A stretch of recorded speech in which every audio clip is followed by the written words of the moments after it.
네, 오늘부터는 지난주까지 성례에 대해서 세례와 성찬에 대해서 네 번에 걸쳐서 우리가 봤고요.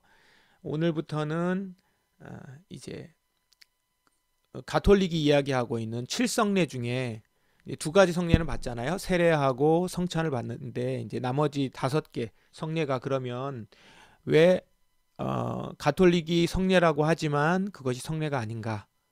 그것에 대한 얘기를 이제 합니다. 오늘은 견진례하고 그다음에 고해 성사, 고해 부분, 앞부분만 오늘 좀 보려고 합니다. 읽어가면서 얘기를 좀 하겠습니다. 지금까지 성례로 여겨지던 다섯 가지는 성례가 아니라는 것을 증명한 뒤에 그것들은 무엇인가에 대해 고찰한다. 이렇게 얘기를 하고 있죠. 그래서 이제 다섯 가지에 대해서 우리가 나눌 건데 오늘 하나하나 나누면서 여러분들 성례가 무엇인지 알면 좋을 것 같아요. 저도 매번 칠성례 얘기를 하는데 잘 접하지 않으니까 외워지지도 않고 이게 뭔지 잘 모르겠어요. 그런 의미에서 오늘 좀 제대로 보면서 그래도 우리가 가톨릭을 모르고도 신앙생활하는데 문제 없지만 알면은 훨씬 더 어, 우리의 신앙을 더 분명하게 볼 수가 있고 그 다음에 과연 그럼 성경은 무엇을 얘기하고 있는가 더 객관적으로 볼 수가 있는 것 같아요. 그래서 칼뱅이 그럼 우리는 한 번도 고민하지 않았는데 칼뱅은 어떤 신앙의 주제를 가지고 아주 깊이 다루면서 굉장히 치열하게 말씀을 해석하잖아요. 그런 것들을 우리가 좀 배워야 될 부분입니다. 왜냐하면 결국 우리가 아무 생각 없이 믿다가 이제 가톨릭이 범했었던 잘못을 또 범할 수가 있고 지금 사실 우리 개신교도 똑같은 잘못을 범하고 있고 우리도 그 배경 하에서 터에서 사실 자라온 사람들이기 때문에 정신 바짝 차려야 되죠.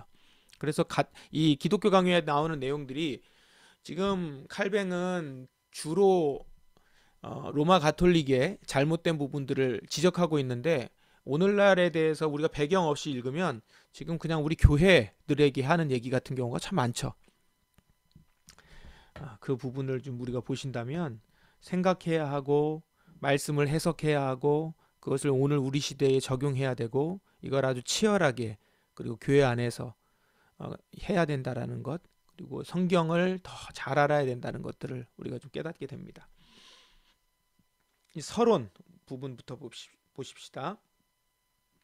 성리에 관한 앞의 논의는 가르침을 받고 건전한 사람들로 하여금 더 이상 호기심을 품지 않게 하고 또 주께서 제정하신 것으로 알고 있는 두 가지 외의 하나님 말씀과 무관한 성례는 두 가지 외의 하나님 말씀과 무관한 성례는 어떤 것도 받아들이지 않도록 설득하기에 충분했을 것이다. 네, 충분했죠. 그 두 가지 성례가 중요하다. 근데 이제 충분했지만 그러면 나머지 다섯 가지 성례에 대해서는 우리가 사실 확인하지 못한 상황이에요. 그래서 이제 그 부분에 대해서 얘기하려고 하는 거죠.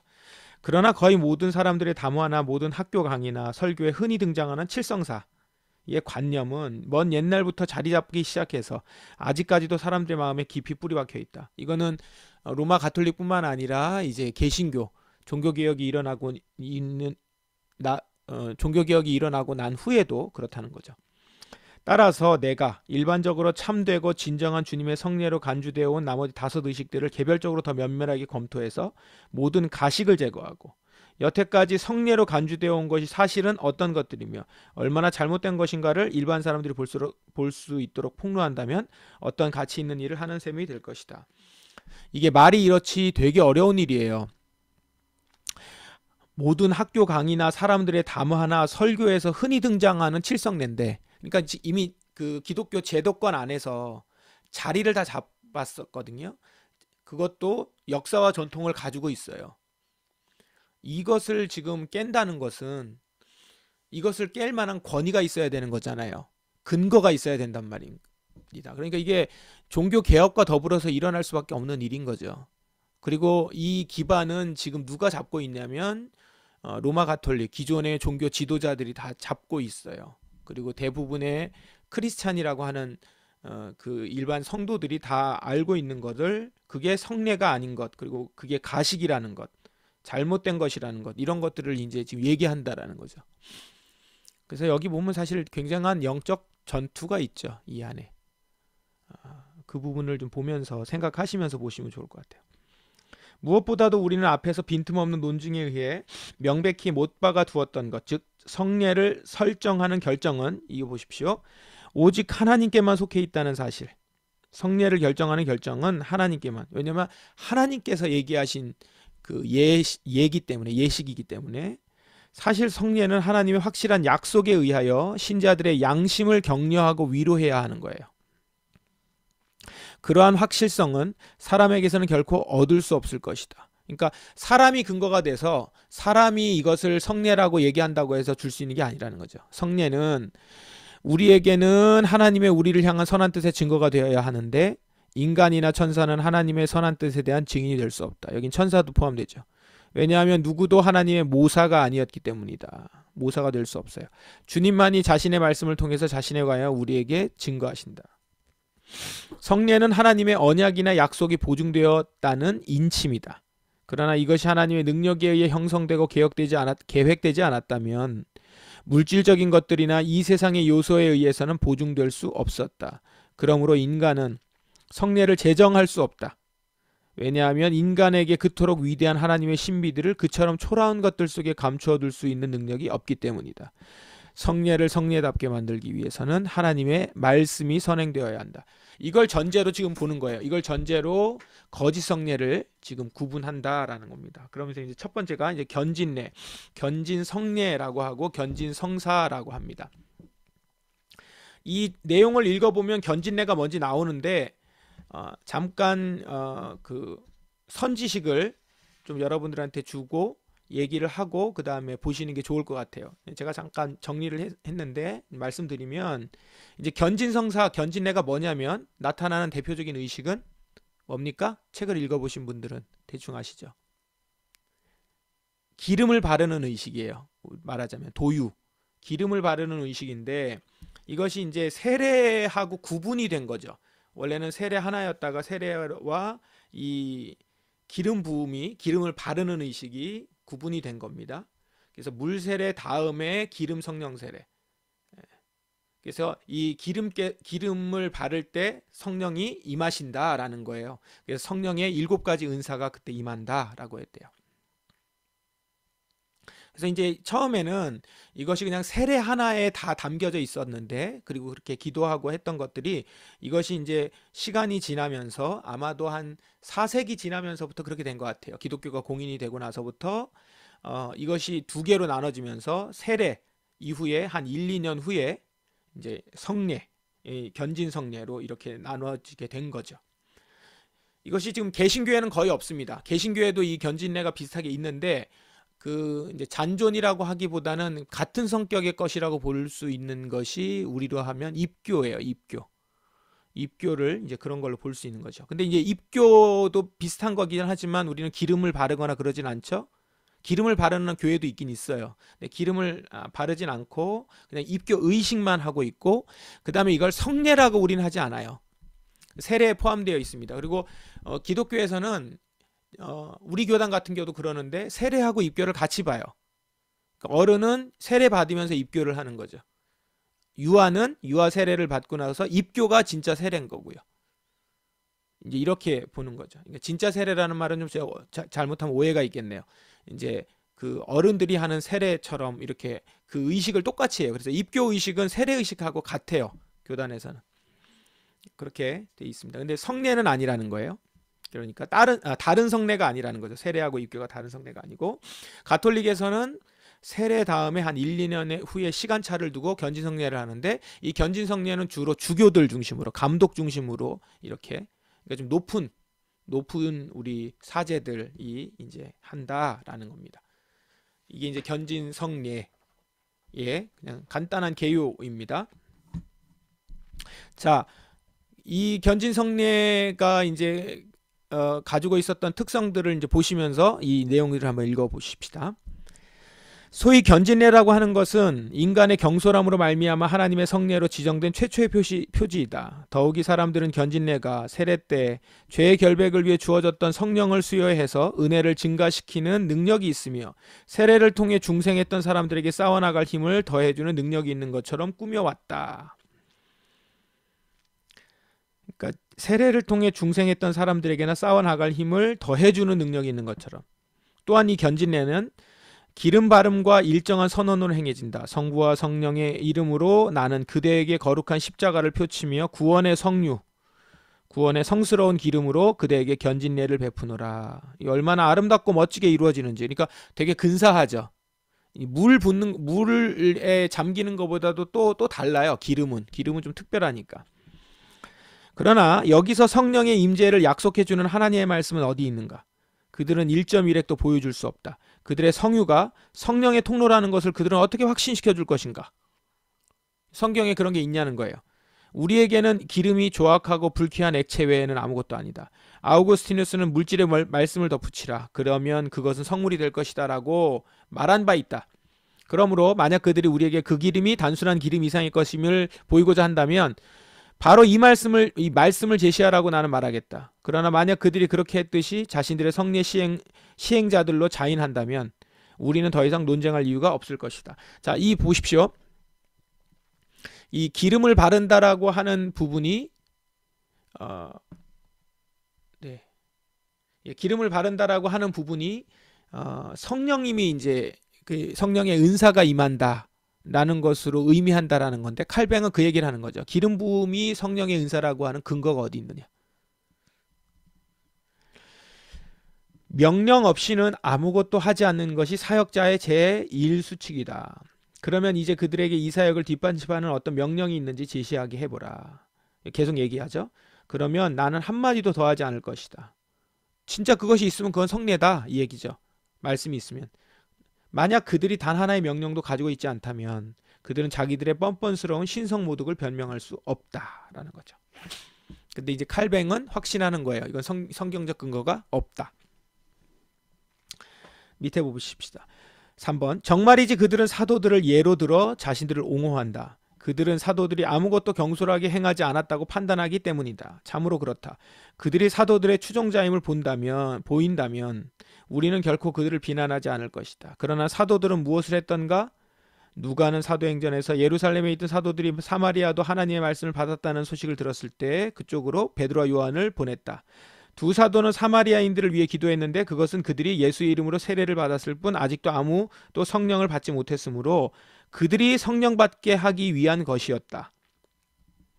사도들이 기도하고 안수했을 때 이 안수를 통해 사마리아인들은 성령을 받았다. 그리고 누가는 이 안수를 자주 언급하고 있다. 자, 여기 잘 보셔야 돼요. 나는 사도들이 했던 것, 즉 그들이 자신들의 사역을 충실히 이행했다는 것을 듣는다. 주님은 당시 백성들에게 부어주셨던 그 눈에 보이는 놀라운 성령의 은사들을 사도들의 안수를 통하여 수여하고 나누어 주시고자 하셨다. 나는 안수의 이면에 무슨 깊은 신비가 깔린 것은 아니라고 생각한다. 그러니까 사도들의 안수를 통해서 수여하고 나눠주셨는데 그거는 그 당시에 그런 방법을 통해서 하신 거라는 거죠. 성령의 은사를. 그래서 그런 무슨 깊은 신비, 이 안수에 무슨 깊은 신비가 있는 게 아니라는 거예요. 다만 나는 그들이 안수한 그 사람을 하나님께 위탁했다는 것, 이를테면 드렸다는 것을 몸짓으로 사용했다고 해석한다. 그러니까 하나의 몸짓으로서 예식을 한 거죠. 그때 사도들이 수행했던 이 사역이 아직도 교회에 남아 있었다면 이 안수도 같이 행해졌을 것이다. 그러나 은사가 주어지지 않아 중단되었는데도 안수는 무슨 의미가 있는가? 그 이후에 은사가 주어지지 않았는데 무슨 의미가 있느냐? 확실히 교회는 성령의 인도와 지도가 없으면 존속할 수 없으므로 성령께서는 하나님의 백성들 사이에 계심이 분명하다. 우리는 그리스도가 목마른 자들이 생수를 마시도록 그들을 자기에게 부르신다는 영원 불변하게 확정된 약속을 가지고 있기 때문이다. 그러나 안수를 통하여 주어졌던 그 기이한 능력들과 두드러진 역사들은 중단되었다. 성령님이 계시지만 안수를 통해서 나왔었던 그 기이한 능력과 두드러진 역사, 사도행전에 나왔던 그런 역사들은 중단되었다는 거예요. 그런 일들은 적절하게 잠시 동안만 있었던 것이다. 그것은 새로운 복음 전파와 새로운 그리스도의 왕국은 경이롭고 기이한 이적들로 말미암아 드러나고 확신되어져야만 했기 때문이다. 그러니까 그때 당시에 아주 큰 특징이라는 거죠. 그리스도의 왕국으로 경이롭고 기이한 이적들로 말미암아서 하나님의 나라가 무엇인지를 가시적으로 보여줄 필요가 있었던 시기라는 거죠. 그 시기가. 반면 그의 왕국의 위대함과 그의 말씀의 존귀성이 이미 충분히 드러났다고 선언하셨다. 그렇다면 이 배우들은 어떤 점에서 자신들이 사도들을 따르고 있다고 말할 것인가? 이 배우라고 하는 것은 지금 로마 가톨릭 사제들 그리고 주교들이겠죠. 성령의 분명한 능력이 즉시 나타나도록 하려면 그들은 안수로서 이것들을 실현해야 된다. 그들은 이것을 성취하지 못한다. 그러니까 지금도 견진성례가 성례라면, 그리고 그걸 통해서 성령의 은사가 임한다면 지금 일어나야 되고, 사도행전에서 일어나고 있는 그 역사가 다 일어나야 된다는 거죠. 근데 이루지 못하지 않느냐. 그러면 어째서 그들은 사도들이 실제 사용하기는 했으나 전혀 다른 목적으로 사용했던 안수를 자신들의 임무라고 자랑하는가. 그 얘기를 쭉 하는 겁니다. 4번, 만약 그들이 안수하는 것 외에서 사도들을 따른다는 것을 증명하고 한다고 하더라도 그들은 구원의 성류라고 부르는 그 기름은 대체 어찌 된 것인가? 기름에서 구원을 찾으라고 누가 그들에게 가르치기는 했는가? 그러고 보니까 기름이 어디 있냐는 거예요. 기름을 누가 발랐냐는 거죠. 누가 기름에 확신시키는 능력이 있다고 가르쳤는가? 세상 초등학문으로부터 우리를 이끌어내고 이렇게 유치한 관습에 구애받는 것을 심히 배척한 바울이 가르쳤는가? 그러나 나는 내 생각이 아니라 주의 말씀에 의지하여 감히 이렇게 단언한다. 기름을 구원의 성류라고 부르는 사람들은 그리스도 안에 있는 구원을 완전히 부정한 자들이다. 그들은 그리스도를 부인하며 하나님 나라에 들지 못한다. 이거 엄청난 말이에요. 그러니까 구원의 성류라고 부르는 사람들은 그리스도 안에 있는 구원을 완전히 부정하는 거죠. 구원 못 받았다는 얘기를 지금 하는 겁니다. 기름은 배를 위한 것이요 배는 기름을 위한 것이나 주께서 두 가지를 모두 폐하실 것이기 때문이다. 사용하면 소멸되는 이 무력한 물질들은 영적이며 결코 썩지 않는 하나님 나라와는 전혀 무관하기 때문이다. 그러니까 거의 지금 정죄 수준으로 얘기하고 있는 정도로 굉장히 강하죠. 그러니까 그 아주 자연스럽게 당연하게 견진성사를 받았잖아요. 모든 성도들이 다 받는단 말이에요.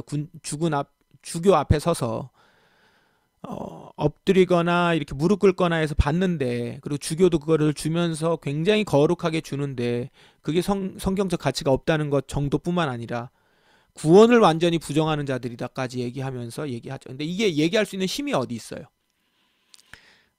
성경을 근거로 하는 거거든요.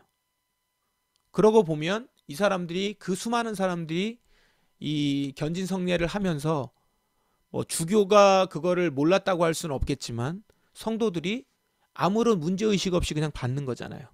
이게 문제라니까요. 이런 부분이. 이런 부분을 진짜 조심해야 돼요. 우리가. 성도들이. 그래서 목사가 얘기하는 거 다 또 들으면 안 돼요. 목사가 얘기하는 걸 듣고 성경을 봐야죠.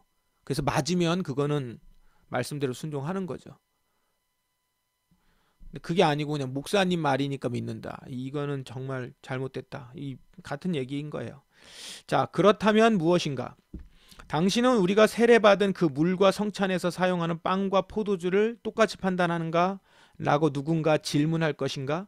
나의 대답은 하나님의 성례에선 두 가지를 유의해야 한다는 것이다. 자, 이제 그러면서 세례하고 성찬에 사용하는 빵과 포도주를 똑같이 판단하는가? 이제 이렇게 물을 때 하나님의 성례에선 두 가지 유의, 즉 우리에게 제시된 물질의 본질과 하나님의 말씀에 의해 그 물질 위에 부여된 형태인데, 물질의 원동력은 이 형태에 있다. 그러므로 물질들이 그 본질을, 성례에서 우리 앞에 놓이는 빵과 포도주와 물, 보유하는 한에서는 바울의 말이 타당하다.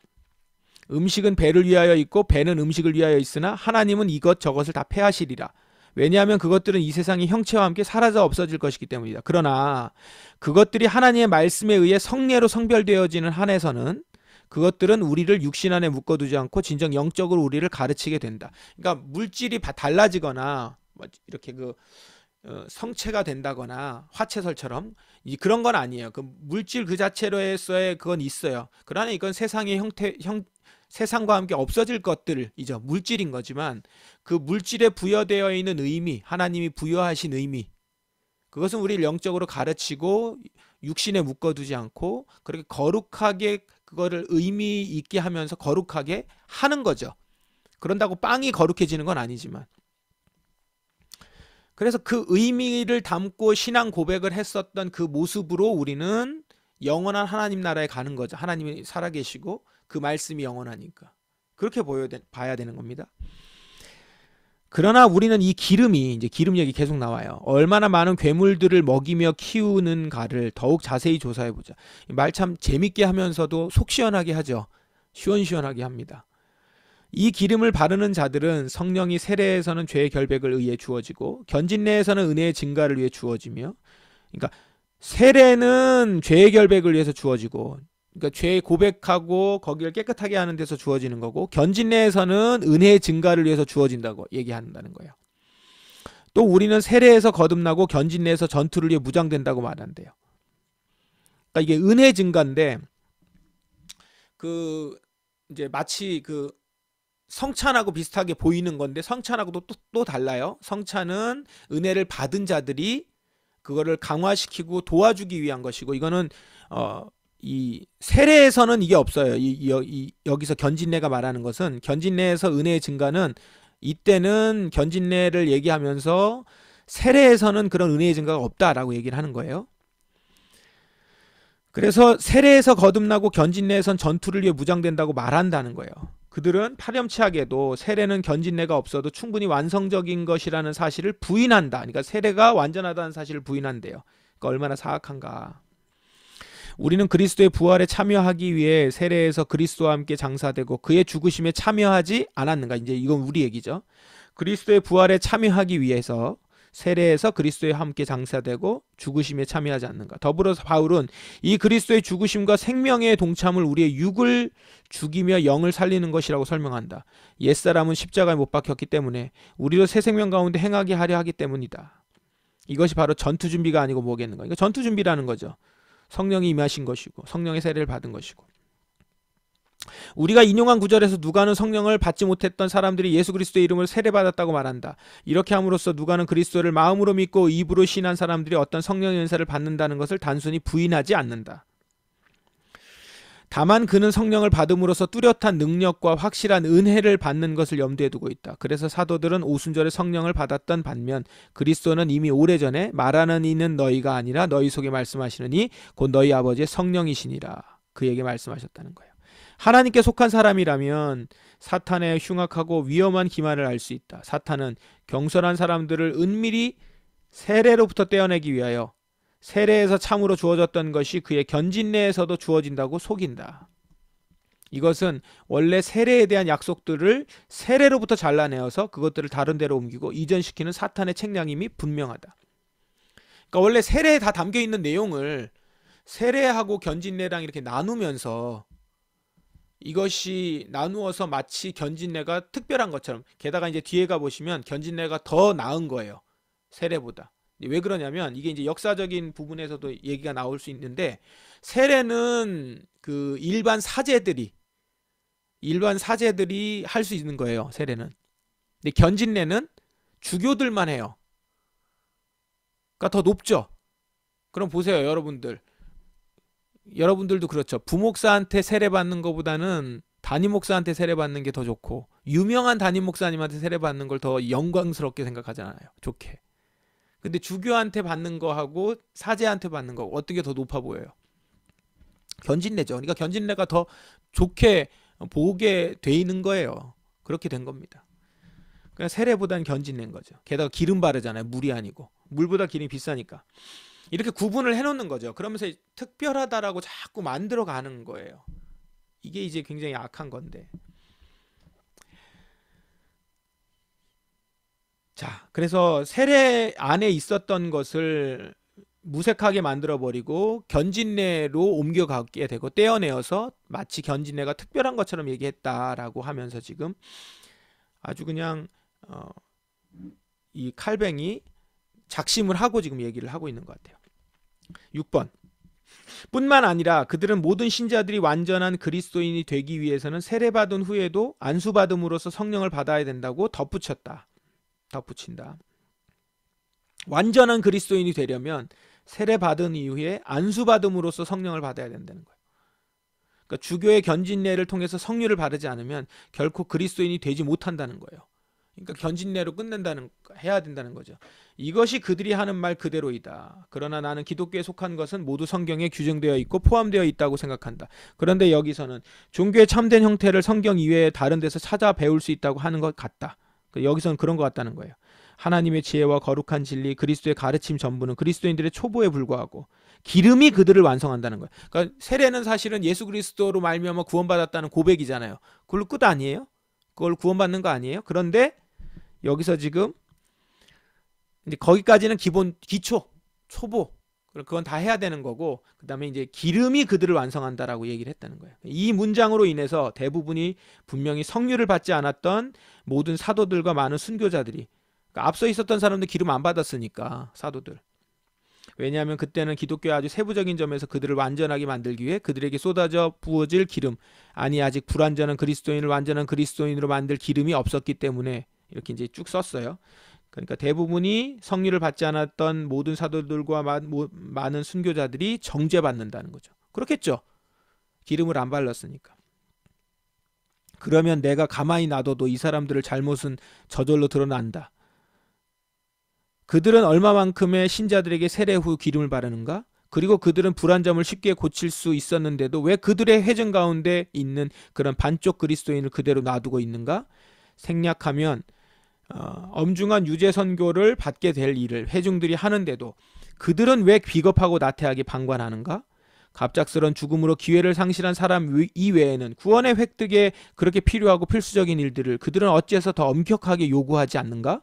즉 그들은 견진례를 아무렇게나 멸시받은 채로 내버려 둠으로써 자신들이 주장하는 것처럼 그것이 그렇게 중요하지 않다는 것을 무언중에 자인하고 있는 것이다. 그러면서도 견진례를 아무렇지도 않게 그렇게 하고 아주 엄격하게 하거나 정말 중요시하게 또 여기지도 않는다라는 거예요. 마침내 그들은 이 거룩한 기름 바름이 세례보다 더욱 존중되어야 한다고 단정짓는다. 그렇게 되겠죠. 왜냐하면 세례는 여기서 이제 나옵니다. 보통 사제이면 누구나 행할 수 있지만 견진례는 오직 주교들의 손으로 행해지기 때문이라고 한다. 여기서 그들은 자신들의 조작품에 푹 빠져 있으므로 비교한다면 하나님께서 제정하신 가장 거룩한 제도들을 함부로 경멸하는 미친 사람들이 분명하다고 말할 수밖에 없다. 쭉 그 얘기를 계속하고 있습니다. 그러나 누군가가 주교들의, 여기 보십시오. 누군가가 주교들의 이 굉장한 특권의 원천에 대해 그들에게 묻는다면 자신들의 변덕 위에 무슨 근거를 내놓겠는가? 사도들만이 성령을 나누어 주었으므로 사도들만이 그 권리를 사용했다고 그들은 말할 것이다. 이제 사도들이 그걸 했다라고 근거를 댄다는 거예요. 그럼 주교들만이 사도인가? 라고 이제 질문을 해요. 정령 주교들은 사도들인가? 좋다. 우리 이것도 받아주자. 그럼 주교들도 사도다. 그것까지 받아주자. 그들은 왜 동일한 논법으로 주교들만 성찬해서 피에 손대야 한다고 주장하지 않는가? 이 무슨 소리예요? 사제들이 또 이건 참여하잖아요, 성찬은. 그러면 그때 당시에 사도들이 있었을 때 예수님이 사도들에게만 했으니까 그 사도들이 만약에 주교라고 하면 성찬도 주교만 해야 되죠. 주교들만 성찬해서 피에 손대야 한다고 왜 주장하지 않는가? 근데 또 사제가 하잖아요, 이건. 주께서 사도들에게 주셨다는 이유로 그들이 평신도에게는 허락되지 않는다고 주장하고 있지 않는가? 그러니까 이 사도들에게 주셨다는 거 하면서 그 사도들은 또 사제라고 얘기하는 거예요. 제사장 사제. 사도들에게만 주셨다면서 어째 주교들에게도 주셨다고 추론하지 않는가? 이러면서 얘기가 계속 왔다 갔다 한다는 거예요.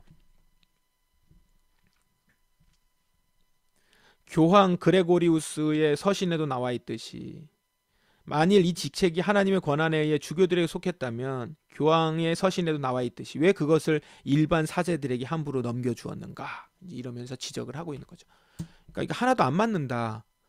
너희가 말한 대로 한다면 일관돼야 되는데 일관되지도 않고 성경을 그대로 자기식대로 해석을 하니까 한 단계만 넘어가면 이게 뒤틀어지고 논리가 안 맞고 일관되지 못하고 그러니까 사실이 아니라는 얘기죠. 그냥 둘러친 거지. 이렇게 앞부분만 가리고 뒷부분을 보니까 다른 것이 나온 거죠. 8번 견진내를 하나님의 세례보다 더 가치 있게 여기는 데 대한 그들의 다른 이유도 얼마나 유치하고 어리석으며 우둔한지 모른다. 이제 이런 얘기까지 하는 거예요. 견진내는 이마에 기름을 바르고 세례는 정수리에 받는다. 이렇게 위에다가 놓고 물을 흐르니까 마치 세례가 물이 아닌 기름으로 행해지는 것처럼 이 불안당들은 그들의 누룩으로 성례의 순수성을 오염시키고자 하는 이 한 가지 목적을 추구하고 있지 않은가의 여부를 증명하도록 나는 모든 경건한 사람들에게 요청하는 바이다. 이제 나오죠. 불안당 나왔고 이 앞에 보면 막 엉터리 나오고 여러 이야기 되게 뻔뻔스러움부터 시작해가지고 악취 막 별거 다 나오죠. 내가 이미 다른 데서 말했듯이 인간의 고안품들이 난무하는 성례에서는 하나님께 속한 것이 비춰질 틈이 없다. 고안품들이 난무하면 인간의 고안품들이 난무하면 하나님에 속한 것이 받쳐질 틈이 없대요. 이 문제에 있어서 그때 내 말을 믿지 않는 사람이 있다면 최소한 지금 그 자신의 선생들을 믿으라. 보라. 그들은 세례에서 물을 경시하고 무가치하게 생각하면서 기름만을 귀히 여긴다. 그러므로 우리는 세례에서 이마에 적셔지는 것은 물이라고 반박한다. 우리는 물과 비교해서 당신들의 기름에 대해서는 그게 세례든지 견진례든지 한 푼의 가치도 인정하지 않는다. 그래도 누가 기름이 더 비싸게 팔린다고 주장한다면 대답은 준비되어 있다. 당신의 판매는 사기고 절도고 무익하다. 견진례가 세례보다 덕을 더 많이 증진시킨다고 짓거리는 세 번째 이유로는 그들은 자기들의 불경건을 은연중에 드러낸다. 사도들은 안수로서 눈에 보이는 성령의 은사들을 나눠주었다. 사도들은 안수로서 눈에 보이는 성령의 은사들을 나눠줬고 이 사람들의 기름 바름은 어떤 점에서 유익을 주는가? 눈에 보이는 성령의 은사가 없다는 거예요. 다수의 모독행위로 하나의 모독행위를 덮어버리는 이 연출가들과는 작별하라. 고르기우스의 매듭은 억지로 풀려고 애쓰는 것보다 잘라버리는 것이 상책이다. 그러나 자기들이 하나님의 말씀과 증명할 수 있는 논것까지 빼앗겼음을 알게 된 때도 그들은 상습적으로 견진례는 아주 오래된 의식이며 수세기 동안의 관습에 의해 확실시 된 것이냐 말한다. 이제 역사 얘기를 들고 나오는 거죠. 오래된 의식이라는 거예요. 수세기 동안. 이게 이제 또 사람을 힘들게 하거든요. 원래부터 있었다. 옛날부터 한 거다. 왜 이제 와서 네가 그것을 문제 삼느냐. 그럼 그 전에 했던 사람을 어떻게 하란 말이냐. 이제 이런 거죠. 다. 이것이 사실이라고 하더라도 그들로서는 아무 이득도 없다. 성례는 땅에 속한 것이 아니라 하늘에 속한 것이고 인간의 것이 아니라 오직 하나님의 것이다. 견진례가 성례로 인정되기를 원한다면 그들은 하나님께서 그것을 제정하셨음을 증명해라. 그러나 고대 저술가들이 어디서나 두 가지 성례에 대해서만 생각했던 것을 보면서도 왜 그들은 견진례가 고대에 있었다고 주장하는가? 오늘 이거 견진례만 해야겠네요. 우리가 만약 인간에게서 믿음의 피난처를 찾아야 한다면 우리는 이 자들이 성례라고 사칭하는 것을 고대인들은 결코 성례로 인정하지 않았다는 점에서 우리는 난공불락의 성체를 가지고 있는 것이다. 고대인들, 그러니까 처음에 초대교회에서는 이 견진례를 성례로 인정하지 않았다는 것이죠. 아우구스티누스 종종 나오잖아요. 우리 칼뱅이. 아우구스티누스는 안수는 단지 기도일 뿐이라고 명백히 규정한다. 이제 그들은 아우구스티누스가 이 안수를 견진례라고 생각하지 않고 치유나 화해를 위한 것이라고 생각했다고 하는 가증스러운 구별을 가지고 나에게 덤벼들 필요는 없다. 그의 책은 남아있고 두루 읽히고 있고 만약 내가 아우구스티누스가 책에 썼던 의미를 곡해하고 있다면 여느 때처럼 그들이 나에게 욕하고 침뱉어도 괜찮겠다. 지금 이 해석이 맞다라는 것을 자신하고 있죠.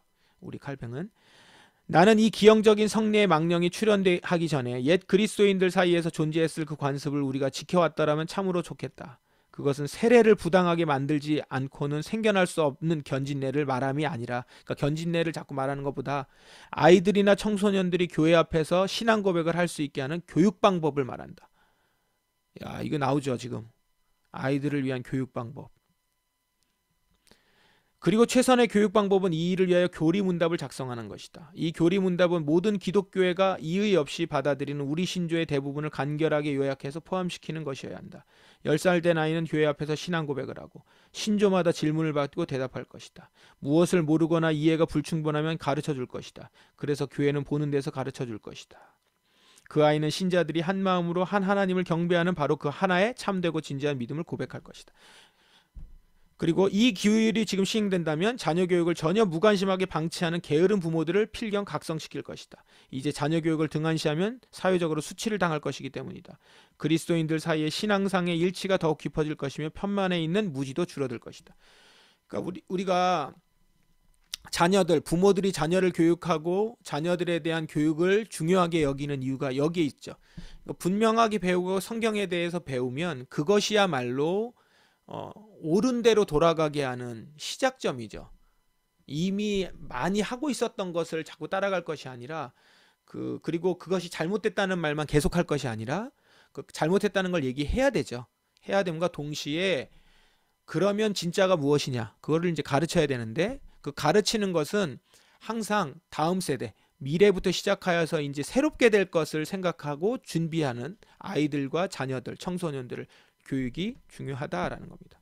우리 교회가 자녀 교육에 대해서 부모들을 교육하는 것에 대해서 중요하게 여기는 이유 중에 하나입니다. 일관되게 돼 있어요. 그래서 뭐 자녀 교육에 이렇게 은사를 받았거나 부르심을 받았다 이것이 아니라 교회가 교회답게 세워지게 되면 자연스럽게 자녀 교육과 부모 교육을 생각할 수밖에 없게 되는 거죠. 그것이 되지 않고서는 교회가 교회다움을 회복하면서 이어질 수가 없기 때문에.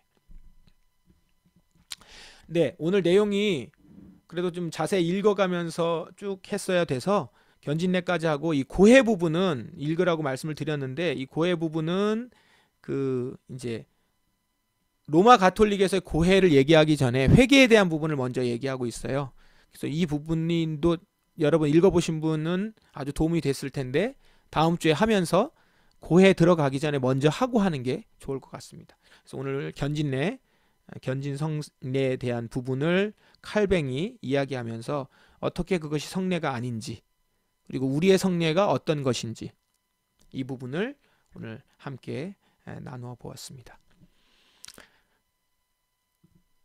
네, 여기까지 하고 우리 같이 나눔 할 텐데요. 이 견진성례에 대한 부분에 대해서 우리 또 전도사님이 또 알고 있는 부분들이 있거든요. 그 부분을 먼저 좀 얘기해 주시고 정리해 주신 다음에 그 다음에 우리 얘기를 좀 나누면 좋을 것 같아요. 네, 반갑습니다. 저녁 맛있게 드셨죠? 오늘 이제 견진례를 살펴봤는데요. 이게 유래가 어떻냐면, 원래 초대교회의 세례가 엄청 활발하게 잘 교육돼서 이제 진행될 때가 이제 3세기, 4세기거든요. 2세기, 3세기, 4세기 때 세례 교육이 엄청 탄탄하게 3년 정도 이제 넘을 수도 있고 좀 덜 될 수도 있고 그리고 이제 세 차례의 테스트도 거치고 그래서 이제 세례를 받을 수 있었어요. 세례를 받을 때 그 세례 예식이 남아있는 문헌들 초대교회의 그 초기 문헌들을 이제 근거로 이제 학자들이 살펴보면 그 세례 예식 때 어떻게 하냐면은 어떤 지역에서는 도유, 그다음에 물세례, 또 도유 이렇게 세 가지로 또 어떤 전통에서는 이제 물 세례하고 나서 그다음에 기름 부음, 도유 이런 식으로 어쨌든 간에 도유가 앞뒤로 있든 아니면 세례 이후에 하든 반드시 기름 부으심이 있었어요. 그게 세례 예식이 하나였어요. 그렇게 쭉 진행을 하다가 근데 이제 그 세례 예식이 얼마나 감격이었겠어요? 그 세례 예식을 직접 받은 사람이 우리 그 아우구스티누스거든요. 그분의 어떤 그 회고록이나 하나님의 도성이나 이런 책들을 읽어보면은 이제 그때 자기가 세례를 받았을 때 그 감격을 막 적어 놓은 게 있어요. 그러면 엄청난 은혜가 있는 거죠. 물에서 나오자마자 이제 흰 가운을 이제 온 교회가 둘러서서 입혀주고 거기에 이제 주교가 이마에 기름을 붓고 이 느낌이 얼마나 좋았겠어요. 세례가 잘 진행이 됐는데, 우리 로마 시대에 들어오면서 그 이제 기독교가 공인이 되잖아요. 그죠? 로마 때. 그러면서 이제 공인이 한 313년인가 이때 되잖아요. 4세기 때 공인이 되면서, 로마 시민들 전체가 세례를 받게 된 거죠. 세례를 받게 된 거예요. 그래서 이제 유아 세례를 주로 받겠죠. 왜냐하면 기독교가 공이니까 모든 로마 시민은 세례를 받아야 되는 거야. 그러니까 이제 아기가 태어나자마자 이제 세례를 주기 시작했어요.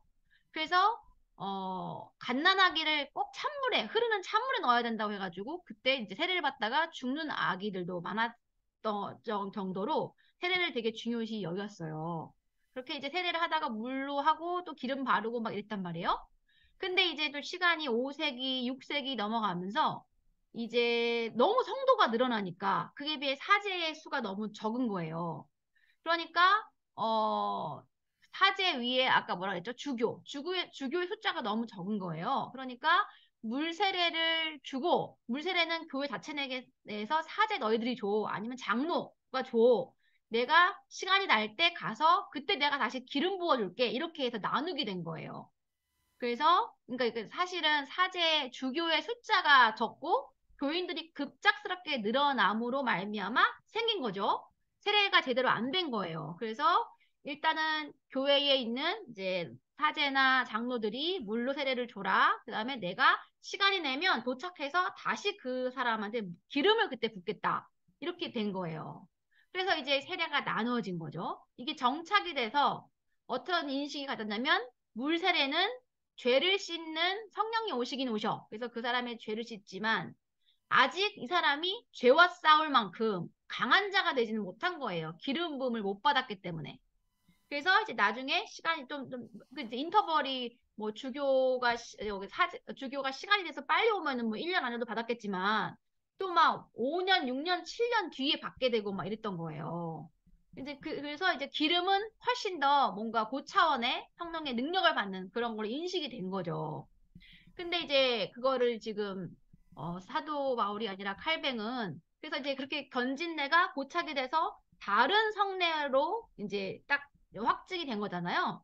그리고 이건 하나님이 정한 게 아니잖아요. 인간이 편의에 의해서 사람들이 갑자기 늘어나는 것을 감당을 못해갖고 어떻게 임시 방편을 했는데 이게 이제 인간이 자기 스스로 견진내라고 붙이면서 뭔가 능력 있고 특별한 것처럼 만들어버린 거. 이게 마귀의 계계다라고 말하는 거죠. 그래서 목사님하고 그 얘기 했는데 어느 시대나 급작스럽게 뭐가 사람들이 많아지는 게 결코 환영할 일은 아니다.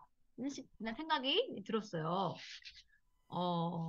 그리고 그래서 저는 여기를 읽으면서 그 구원의 성류라고 부르는 사람들은 그리스도 안에 있는 구원을 완전히 부정한 자들이다. 그래서 이제 견진례를 이제 구원의 성류라고 한다고 하면 그럼 그 전에 했던 물세례는 뭐예요?